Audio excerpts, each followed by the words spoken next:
Byblos's ancient alphabet, decoding humanity's first script. Before the scrolls of Greece, before the tablets of Mesopotamia, before humanity wrote its first Bible or poem, there was a city by the sea, a place where stone met sound and the human voice first took written form.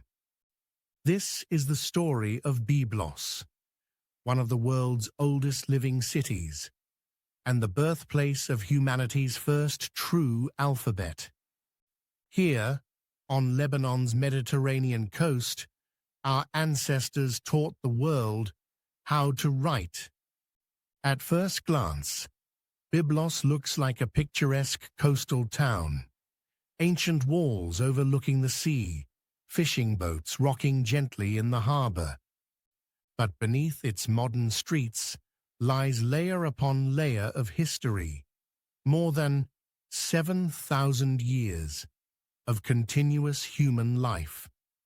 In the early 20th century, French archaeologists Pierre Montet and later Maurice Dunant began to unearth the ruins of temples and royal tombs in Byblos. Among the treasures, jewelry, statues, and ivory carvings, they discovered a mystery: stone tablets and bronze plaques inscribed with symbols no one could read.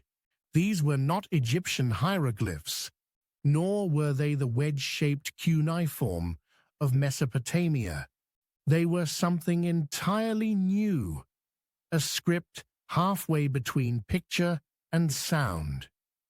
Linguists would later call it the Byblos syllabary, or proto-Biblian script. What they had uncovered was not just another form of writing, but the ancestor of the alphabet itself. Long before Byblos rose to prominence, humanity had already found ways to record meaning. In Mesopotamia, scribes pressed cuneiform signs into clay tablets. In Egypt, priests painted hieroglyphs on temple walls. But these systems were exclusive and complex. They required hundreds of symbols and years of training. Literacy was a privilege of the elite.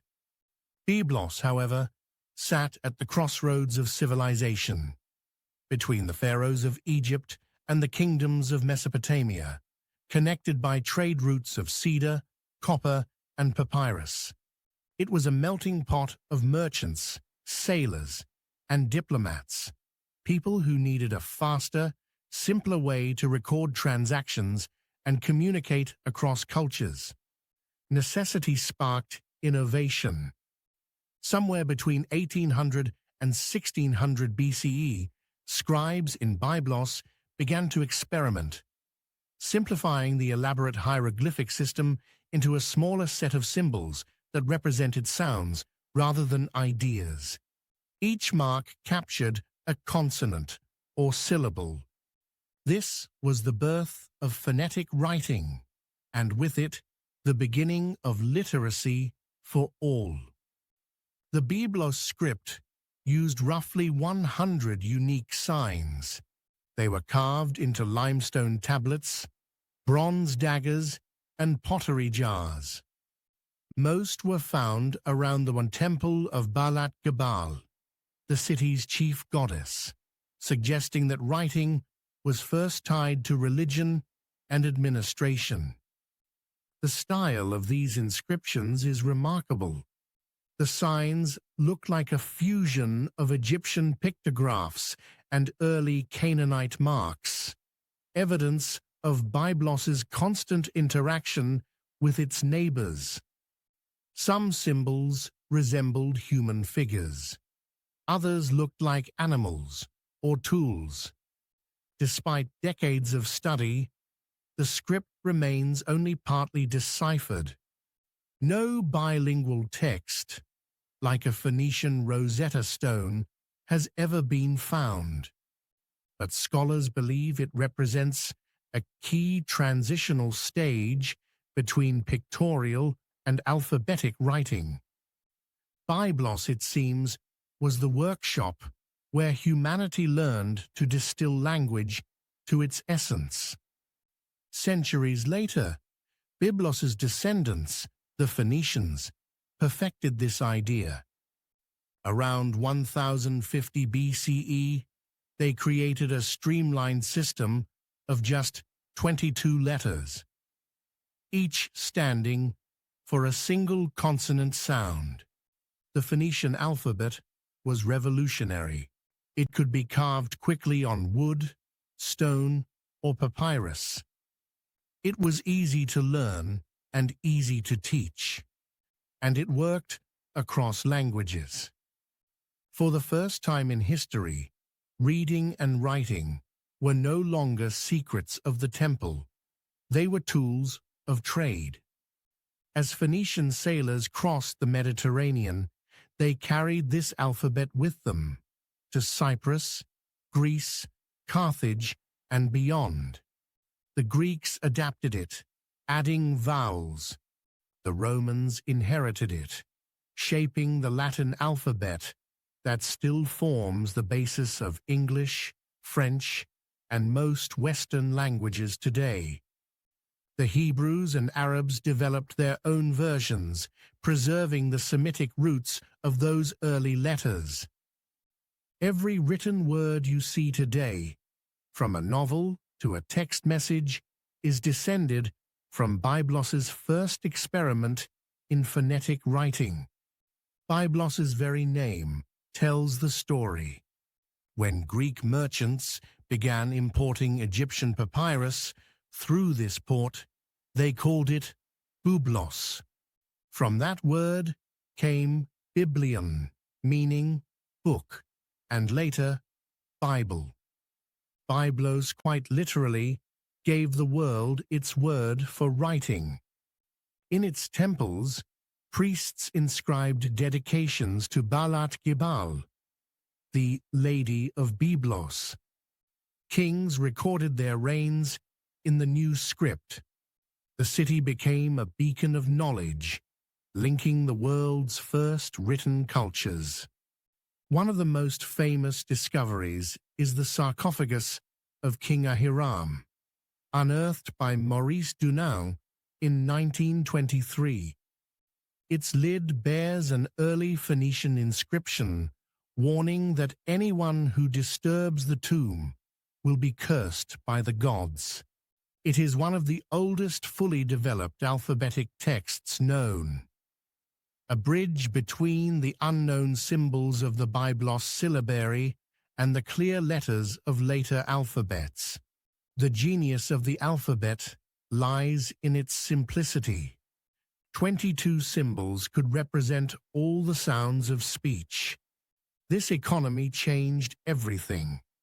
The letters themselves reveal the everyday life of the people who shaped them. Aleph meant ox. Its symbol derived from a stylized head. Beth meant house. Mem represented water. From these, we get our modern A, B, and M. Each letter began as a picture, but the people of Byblos stripped away the image, keeping only the sound. It was abstraction in its purest form, art becoming logic. Byblos's innovation didn't happen in isolation. It was nurtured by commerce and spirituality. The city's economy revolved around the export of cedar wood. Prized by Egyptian pharaohs for building temples and ships. In return, Egypt sent papyrus, gold, and writing materials. At the same time, the Temple of Balat Gebal served as both a spiritual center and a record-keeping office. Priests tracked offerings, rituals, and trade deliveries, all requiring a practical form of writing. Thus, sacred devotion and economic necessity worked hand in hand to create the alphabet. The story of Byblos's script is still incomplete. Many inscriptions remain undeciphered. Some were found on obelisks and tombs bearing stylized, almost hieroglyphic forms, known as the pseudo-hieroglyphic texts. They defy translation to this day. Were they an early alphabet, a local adaptation of Egyptian symbols, or something entirely unique? A lost writing system that vanished before the alphabet took hold. Modern archaeologists employ 3D scanning, infrared imaging, and AI pattern recognition to study these ancient markings, hoping to reveal new meanings without damaging the stones. Each discovery brings us closer to understanding how humans learn to bridge sound, symbol, and story. Byblos's influence reaches far beyond its shores. The alphabet it inspired traveled with Phoenician sailors across empires and ages. It transformed how humans think. Writing made memory portable. It allowed laws, songs, and dreams to survive across generations. It gave rise to science, literature, and faith. And though Byblos eventually fell under Assyrian, Persian, Greek, and Roman rule, its name lived on as a symbol of learning. Today, its ruins still whisper the echoes of that first written voice, chiseled into the bones of civilization. In museums around the world, from Beirut to the Louvre, artifacts from Byblos continue to tell this story. The Ahiram sarcophagus, the obelisk temple, and countless fragments of bronze and stone are now being re-examined with new tools. Linguists compare the Byblos script with early proto-sinaitic inscriptions found in the Sinai Peninsula. These parallel discoveries suggest a regional revolution, a wave of experimentation in phonetic writing that spread across the Near East. Some scholars argue that the very idea of using signs for sounds was born from multilingual contact. Egyptian scribes and Canaanite traders working side by side.